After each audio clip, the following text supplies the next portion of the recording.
Olá, sou Mirna Fernandes, gerente de planejamento do CEAP. E eu, Francisco Segundo, gerente administrativo financeiro do CEAP Brasil. Sejam bem-vindos a mais um episódio do CEAPcast. Gente, a gente está aqui com o nosso grande consultor, Anderson Miranda. Estou um pouquinho ansiosa, viu, Anderson? Mas muito feliz por você estar participando aqui com a gente. A gente vai falar sobre o tema como é implementar a cultura de gestão dos indicadores e gestão pela ótica das consultorias. Seja bem-vindo. Obrigado pelo convite, Mirna, Francisco, cumprimentar a nossa audiência. Estamos à disposição para a gente falar um pouquinho sobre estratégia, planejamento, o que for necessário. Para que os nossos espectadores de casa, né, entendam como é uma consultoria, o que motivou você, né, a ser um consultor, a estar com essas empresas e tentar melhorá-las. Como professor na Universidade Federal do Maranhão, a gente tem como pilares ensino, pesquisa e extensão. E uma das frentes que eu tento puxar é a frente da gente sair das fronteiras da universidade e buscar se aproximar do mercado, levando conhecimento, levando técnicas para dentro dos empreendedores, para perto da realidade dos empreendedores. Então, surgiu dessa forma, a gente buscou levar parte daquilo que a gente desenvolve na universidade e aquilo que a gente tem como técnica de ensino, de pesquisa, para dentro das organizações. E o que é legal, Mirna, nessa construção, Francisco, é que a gente tem se aproximado de realidades muito distintas daquelas realidades que a gente, às vezes, pleiteia na teoria. E na prática, a realidade é totalmente distinta. Quando a gente integra esses dois mundos, teoria e prática, usando métodos, usando técnicas, dá um match bem bacana, dá um match de valor. E o interessante é que nesse processo a gente tem falado que a gente não se torna consultor, Mina. A gente tem buscado muito o termo orientador, porque os protagonistas do processo de transformação serão sempre os empresários, os empreendedores, aqueles que vivem a realidade empresarial. Então, professor, considerando que o nosso público é bem vasto, com negócios de diversos tamanhos, é possível dizer que esse alcance é para todos, ou sendo uma consultoria, o professor universitário, ele é restrito para alguns tipos de negócios ou setores? Francisco, a realidade é muito específica de cada negócio. Então, assim, quando a gente leva um conhecimento, a gente tem que ter o cuidado de se adequar à realidade de cada empreendedor. O bacana é que nessa construção, dentro de um processo participativo, integrado, onde existe a partilha de conhecimento dos dois lados, porque eu não entro só para ensinar, a gente entra às vezes para ensinar, Mina, mas a gente sai mais aprendendo do que ensinando. E a realidade desses empreendedores, elas dão um recado muito bacana para aqueles que estão construindo um processo de orientação, de consultoria, de que os mundos são muito distintos. Então, é interessante a gente levar o ferramental, a técnica, o método, mas se adequando à realidade de cada negócio, de cada segmento, de cada tipo de empreendedor. Então. E é acessível. A gente percebe que dentro dessa acessibilidade, levando o conhecimento e a técnica, está muito a própria vontade do empreendedor de assimilar aquilo e colocar aquilo para ser sustentado no negócio. E dentro dessa acessibilidade, né, que eles também sentem, eu acredito, a necessidade dessa performance, né, dessa gestão de melhorias. Qual é a maior, eu não digo dificuldade, mas desafio, né, que os consultores veem nessa implementação de uma melhoria para a cultura, né, que são tão distintas?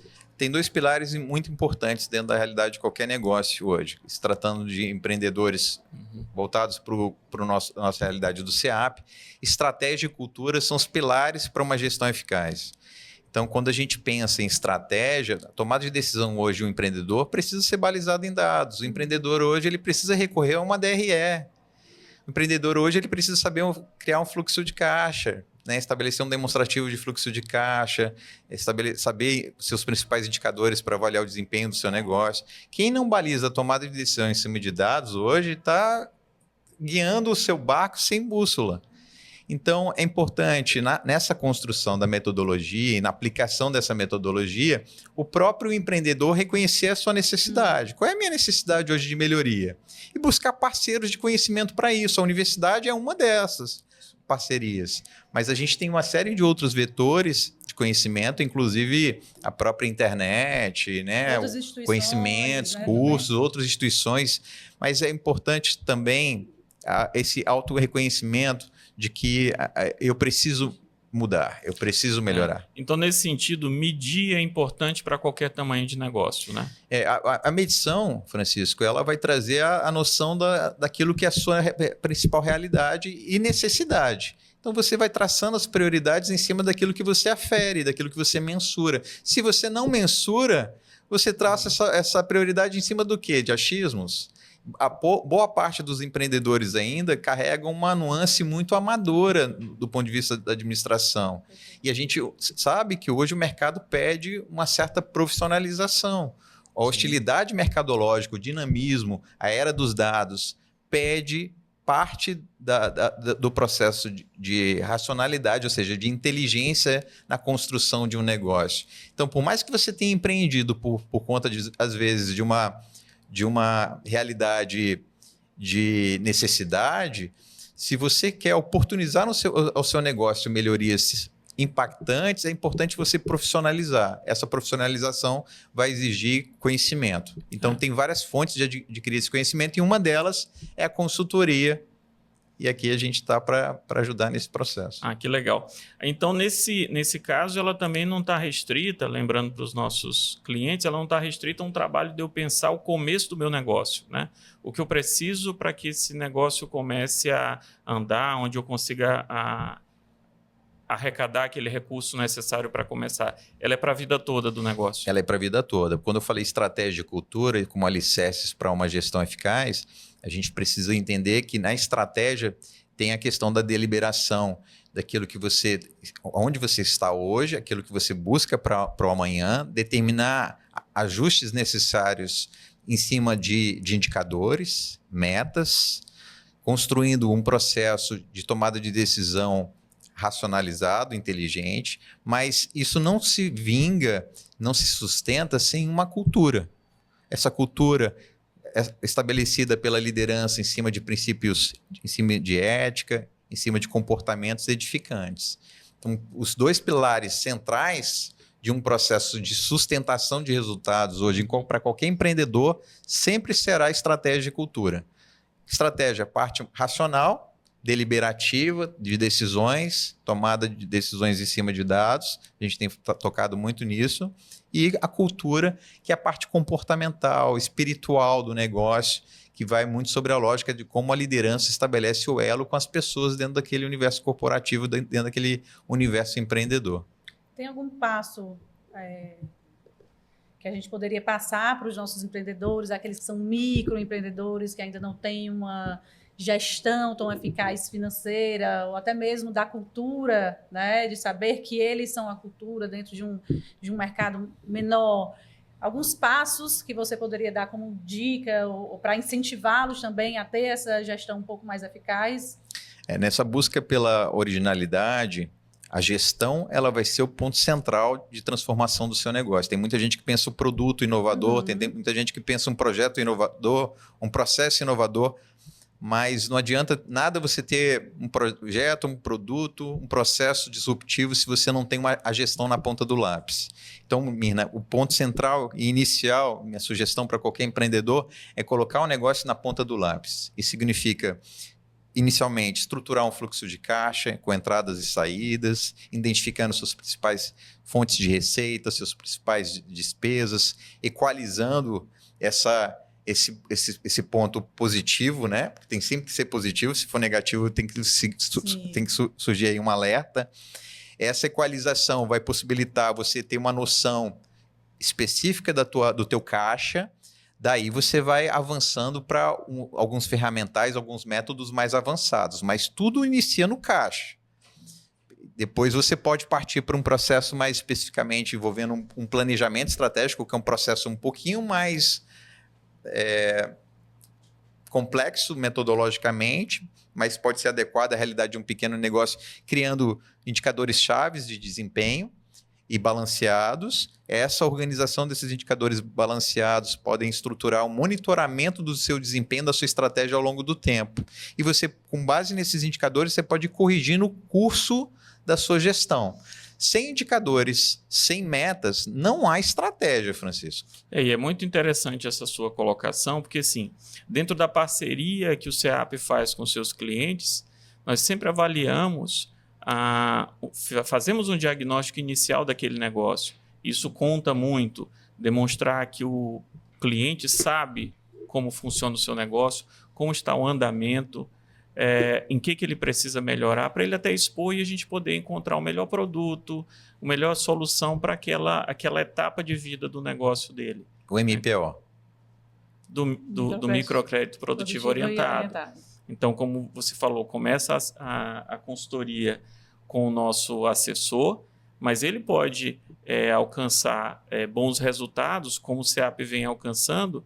A gente não precisou buscar longe, né? A parceria que nós temos hoje com a Universidade Federal do Maranhão, a partir do projeto encabeçado pelo senhor e sua equipe, né, tem nos trazido até aqui os bons resultados nesses 36 anos de vida do CEAP Brasil. Né? E o que é interessante, Francisco, é que o CEAP ele não só provém conhecimento buscando fontes externas, mas ele leva à sociedade esse conhecimento. Perfeito.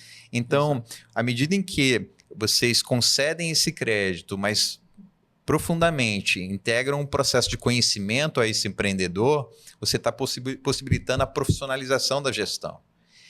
E aí, mais uma vez, isso vai impactar na estratégia e na cultura. Uhum. Uma vez impactando na estratégia e na cultura, impactará na sustentabilidade. Se a gente não tiver os vetores estratégia e cultura equilibrados, a gente tem uma pequena fragilidade do ponto de vista da sustentação desses negócios no futuro. Então, estratégia e cultura, elas são norteadores para a sustentabilidade.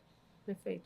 Os nossos assessores, né, que são os nossos primeiros consultores, vamos dizer assim, dos nossos clientes, existe alguma forma também que a gente possa incentivá-los dentro dessa cultura, dentro dessa forma de gestão, até para ajudar os nossos clientes? Excelente a sua indagação, Mina, porque quando a gente pensa num processo de planejamento estratégico, a gente não pode pensar num processo deliberadamente top-down, de cima para baixo. A gente, quando pensa em estratégia de um negócio, e isso vale para qualquer empreendedor, as escutas precisam ser ativas juntamente às bases da organização. Então, se você tem um pequeno negócio, você tem que consultar todos os seus colaboradores. E no caso especificamente do CEAP, quem que provém valor para o grupo? São os assessores de crédito. Então, eles que estão lá na ponta precisam ser parte ativa de um processo de escuta, indagando e questionando, levantando informações para a gente estar formulando aquelas estratégias que são valiosíssimas para o negócio.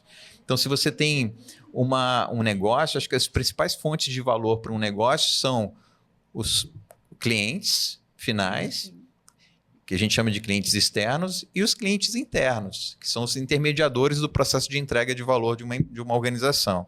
Então, a gente precisa escutar os colaboradores, Mina. A gente diz muito no planejamento estratégico hoje, que o planejamento estratégico ele precisa ser um processo cíclico, porque ele se transforma à medida em que a gente vai construindo. Ele precisa ser participativo, ele precisa integrar as vozes da organização, principalmente as periferias, onde boa parte das lideranças não se aproximam. Quando a gente fala boa parte das lideranças não aproximam, aquelas que não estão preparadas, porque a liderança hoje tem que sair para campo, não pode ficar no ar-condicionado mais. E o processo situacional, porque quando a gente pensa em planejar estrategicamente um negócio, o mundo está se transformando, a sociedade mudando, as organizações, os empreendedores precisam se transformar também. Então, por ser situacional, a gente tem que se adequar às situações do momento. Olha a pandemia, olha os ensinamentos do que foi aquela contingência, né? Então, o mercado, como ele está em extrema transformação, hoje nós pedimos ambientes de negócios em transformação, empreendedores capazes de absorver cada vez mais conhecimento. E esse conhecimento, essa tecnologia, de alguma forma, existe uma limitação para a aplicação do planejamento, da implantação de métricas? Preciso ter um sistema específico, eu preciso investir, gastar muito dinheiro nessa parte? Ou mais do que o software, mais do que o sistema para acompanhar isso, é a rotina, implementação da cultura? O que pesa mais? Eu penso que deve se integrar 2 elementos para a implantação de um processo estratégico mais profissionalizado em qualquer negócio, Francisco. Método e pessoas. Qualificação do ser humano, das pessoas que envolvem o negócio e a utilização de metodologias contemporâneas, metodologias que sejam aplicadas à realidade do negócio. Uhum. Recai dizer que não necessariamente você precisa usar sistemas. Você pode usar planilhas. Eu até me deparei, minha mãe ela me convoca para cada situação. Eu entrei num salão onde a proprietária ela não tem computador, não tem nada, não tem sistema. E fui convidado por ela para fazer um processo de transformação decisória no negócio, trazendo para as informações. E ela usava um caderninho. E o interessante é que ela organizando o caderninho de uma maneira adequada e ela tendo as categorias de informações agrupadas, porque o dado bruto, ele de forma bruta, ele não gera valor. O dado, assim como o petróleo, ele precisa ser transformado. Essa transformação do dado em informação para uma tomada de decisão, ela é parte da competência de um gestor, de um empreendedor. Uhum. Então, isso não necessariamente pode ser feito num sistema. Claro que o sistema, cabe aqui um adendo, ele ajuda muito, Francisco. À medida que você tem um relatório, à medida que você tem o agrupamento desses dados em informações e te possibilitam interpretar cenários que, às vezes, um processo manual não possibilitaria, você ganha muito em celeridade. Isso recai dentro da sua competitividade. Dos resultados. Dentro dos seus resultados. Mas se você não tem um processo automatizado, faz com que você tenha. Então, essa adequação metodológica, ela vai de negócio para negócio. O importante é você começar e, à medida que você vai começando, gradativamente você vai aperfeiçoando. E vai entendendo mais o seu próprio negócio, né? Mas lembro, tem muita ferramenta disponível hoje, de forma gratuita, né? O uso na expressão em inglês, né? Dashboards, né? Uhum. Mas você tem hoje planilhas que visualizam muito a clareza e a realidade, não só estratégica, mas financeira de qualquer empreendimento.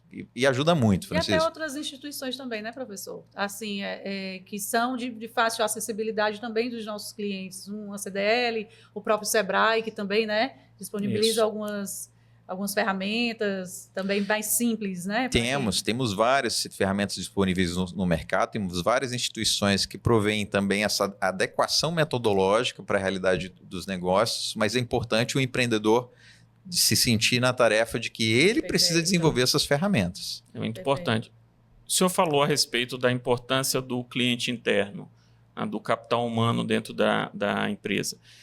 Qual a importância deste funcionário, deste colaborador, entender esses indicadores, tê-los no acompanhamento do seu desempenho? De que forma, por exemplo, no seu exemplo do salão de beleza, a cabeleireira ou uma vendedora, um vendedor, de que forma ele sabendo quais são as métricas da empresa onde ele trabalha, ele pode contribuir para o resultado? Quando a gente pensa o negócio, a gente precisa levar em consideração que o conhecimento ele provém da operação. Quem é que está na operação? São seus colaboradores. Quando a gente pensa um plano de ação, a deliberação de ações para a melhoria do negócio, a gente precisa entender que um plano de ação é um repositório de conhecimento. Se você não busca esse repositório de conhecimento em cima do teu time, vai vir da sua cabeça. E nem sempre a sua cabeça interpreta verdadeiramente a realidade do que é o negócio. Exato. Então, essas consultas vivas, naquele que faz o seu negócio acontecer, principalmente no seu cliente interno, que é o colaborador, vai te trazer uma lucidez decisória em cima de valor. Então, é importante, quando a gente pensa no capital hoje, pensar no capital intelectual coletivo. O individual ele não soma para um processo integrado de valor. E o que é bacana da gente perceber em organizações, e aí eu faço aqui alusão ao CEAP, é a abertura das pessoas para um processo de conhecimento integrado. Porque se eu não tenho um processo integrado, o conhecimento ele se isola, ele se estabelece dentro de núcleos decisórios isolados que não enxergam de maneira holística toda a organização. E estratégia é longevidade em longo prazo. Se a gente pensa estratégia no curto prazo, a gente pode falhar. Aí a tática, né? A gente falha. Então, quando a gente pensa dando sustentabilidade de qualquer negócio, Francisco, é importante a gente escutar nossos colaboradores na construção da estratégia.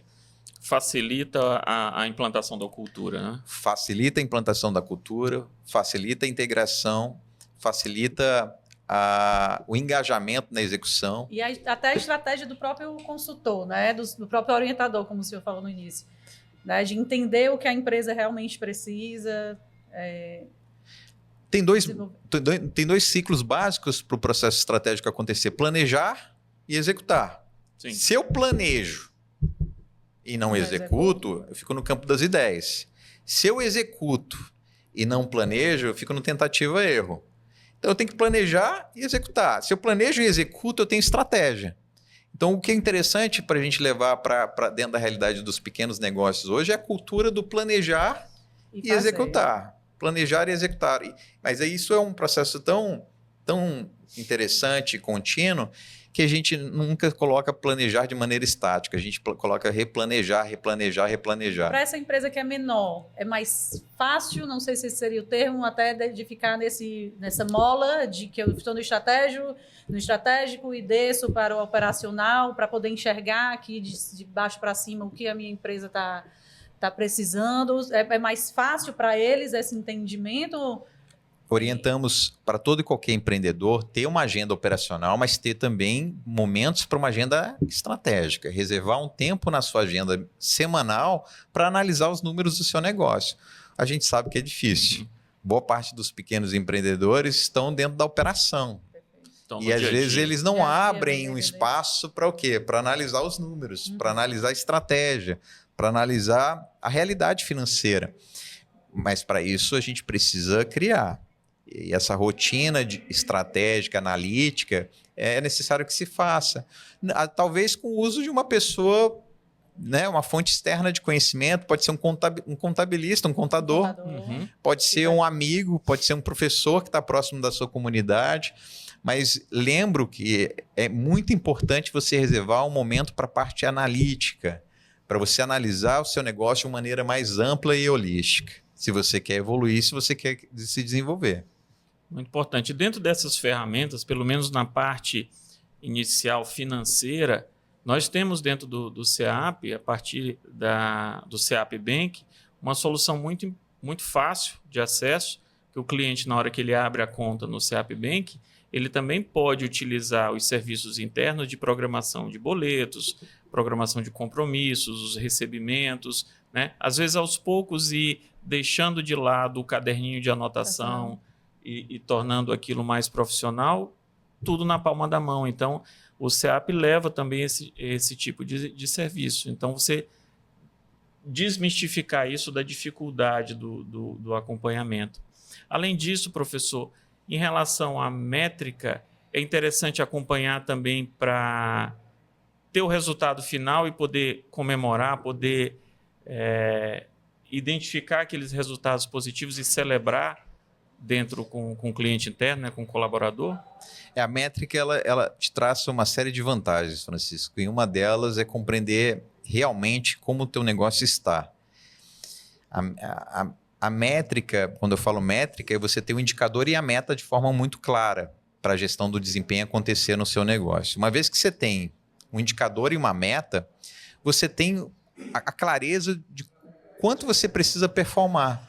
E fazendo aqui uma pequena reflexão, eu estive orientando uma pequena pizzaria no centro aqui em São Luís, eles não tinham, por exemplo, a ideia de quantas pizzas precisavam vender por dia para cobrir seus custos fixos e variáveis no final do mês. É o que a gente chama, tem um indicador chamado ponto de equilíbrio, Francisco, do inglês break-even. Esse indicador, ele te traça mais ou menos o que é necessário fazer do ponto de vista do esforço de vendas diário para se cobrir as despesas mensais. À medida que você tem a compreensão de que você tem que vender 70 pizzas por dia para cobrir os custos mensais, esse referencial vai guiar todo o time. E o que é bacana, mesmo que não alcance, você puxa uma reflexão para como alcançar. Fácil acompanhamento também, né? E é de fácil acompanhamento. Isso. E à medida, pô, eu não alcancei, hoje eu vendi, era para vender 70, eu vendi 67. Eu tenho 3 pizzas para vender a mais no próximo dia. O que a gente precisa fazer? Puxa o conhecimento do time. Por isso que a gente fala que plano de ação é repositório de conhecimento, porque você puxa do time o conhecimento para que a ação seja realizada. E quando você não puxa, você delibera somente da sua mente, não há integração, não há engajamento. Então é importante a gente envolver nas soluções daqueles que são nossos principais desafios o colaborador. Mas eu só consigo envolver de maneira racional e inteligente se eu tiver métricas, se eu tiver indicadores e metas. Aí eu rodo o PDCA, eu elaboro planos de ação em cima das análises críticas e eu começo a fazer correções pontuais para que o desempenho ele seja aperfeiçoado. Mas, claro, dentro da realidade dos pequenos negócios, não precisa se ter muito indicadores, Francisco. Eu penso que a gente possa começar com 1, depois com 2, 3. Quais seriam os indicadores que você recomenda? Por exemplo, o lucro líquido. Né? Você ter o lucro líquido claro. Você poderia ter, por exemplo, um indicador de custo operacional para saber quanto que você está gastando. Depois, um indicador de receita. O próprio ponto líquida. de equilíbrio que você colocou, né? Que ele pode já ter a sua. Isso. Sua métrica de... E aí, gradativamente, ele vai incorporando outros indicadores. Não precisa ter um BSC. Mas, para quem não conhece, BSC é uma metodologia ancorada por 2 norte-americanos para se ter indicadores mais balanceados e completos. Mas você pode ter, inicialmente, indicadores financeiros, depois, gradativamente, você vai incorporando mais. O importante nessa história toda é você ter a aferição do desempenho do seu negócio. Porque aí isso vai te possibilitar a busca por conhecimento. Meta puxa conhecimento. Se você não tem meta, você não tem estratégia. E as necessidades que eles vão sentindo vão criando mais metas para poder ser alcançadas, né? O bacana é que a meta, por isso que é importante parametrização, porque se você também não puxa a meta um pouquinho para cima, você equaliza. Uma vez que você tem uma meta baixa estimada, você adormece a performance do teu time. Mantém numa zona de conforto. Então a meta ela precisa estar sempre esticando a busca por um desempenho superior. Como é legal o que você falou também, como envolve, né, essa gestão dos números, a gestão, né, para os nossos clientes entenderem essa gestão dos dados, dos números que a gente está falando, com a gestão das pessoas. Porque você falou de engajamento, e eu só vou ter engajamento se eu tiver pessoas engajadas, né? Que compreendam o negócio, compreendam para onde vai. O passo central é a cultura. Eu tenho um ditado de um grande pensador, considerado o pai da administração moderna, Peter Drucker, que ele diz que cultura como estratégia no café da manhã. Então, eu penso que o terreno fértil para a estratégia acontecer é a cultura. Então, quando a gente reforça aos empresários e aos empreendedores o alicerce para a sustentabilidade, só advém por parte daquela que é a liderança maior. Ou seja, você mesmo como empreendedor que vai ser o corresponsável, a co-criação, aquele que molda a realidade do seu negócio. E se você não estiver aberto para incorporar novos métodos, se você não estiver aberto para incorporar novas transformações e mudanças, seu time não estará. O vetor principal para essa transformação sempre será a cultura, Mina. A liderança, ela é base para a transformação acontecer em qualquer negócio.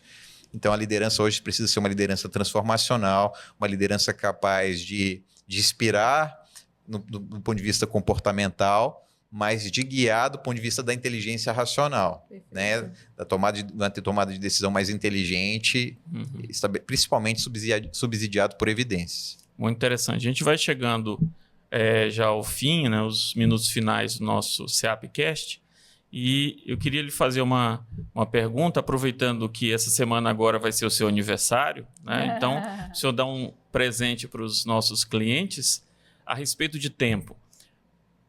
Em que momento a gente começa o acompanhamento das métricas? Já que nós estamos em março, o nosso cliente vai esperar até janeiro, na virada do ano, para pensar em programar o seu negócio, vai esperar ele receber o recurso que falta. Em que momento deve começar essa medição, esse acompanhamento do planejamento do seu negócio? Todo tempo é tempo, Francisco. E muitos deixam para amanhã, procrastinando o uso de novos métodos para a sua própria melhoria. Aproveitando a deixa do meu presente, eu já reforço. Busque conhecimento. O novo analfabeto, aquele analfabeto do passado, não é o novo analfabeto do presente. O analfabeto do século XXI, Francisco e Mirna, é aquele que não sabe aprender, reaprender e desaprender. Desaprender. Às vezes Porque quando a gente né? pensava o analfabeto tempos atrás, é aquele que não sabia ler e escrever. Mas o novo analfabeto é aquele que não sabe aprender e reaprender. Então é importante a gente estar aberto às transformações. E quando a gente se torna aberto às transformações, o ciclo de construção ele é a todo instante. Ele acontece a todo momento.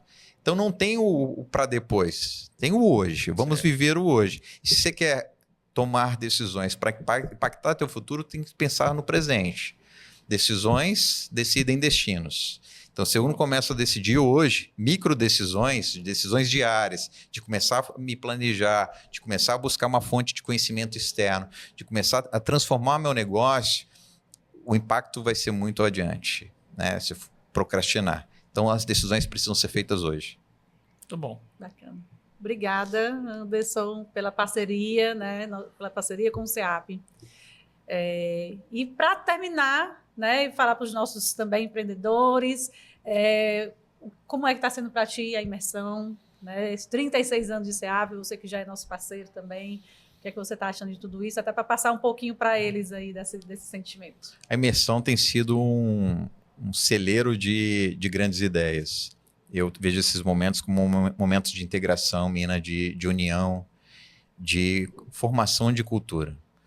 E eu queria aproveitar publicamente para agradecer o Francisco. O Francisco, ele abriu as portas. Eu só estou aqui hoje graças à pessoa dele. É claro que a gente tem várias outras pessoas abençoadoras aqui dentro do CEAP, você é uma delas. Mas o que eu percebo dentro dessa imersão é que quando a gente está em momentos e ambientes com pessoas certas, a gente tem transformações e impactos por vir. O momento é propício, a gente está num processo de semeadura, e a colheita, ela será próspera, eu confio. Amém. Amém. Amém. Muito obrigado. Muito obrigada. Obrigado, Anderson. Obrigada. E aos de casa, um forte abraço. Muito obrigado aí por ter nos escutado. Até a próxima. Até a próxima.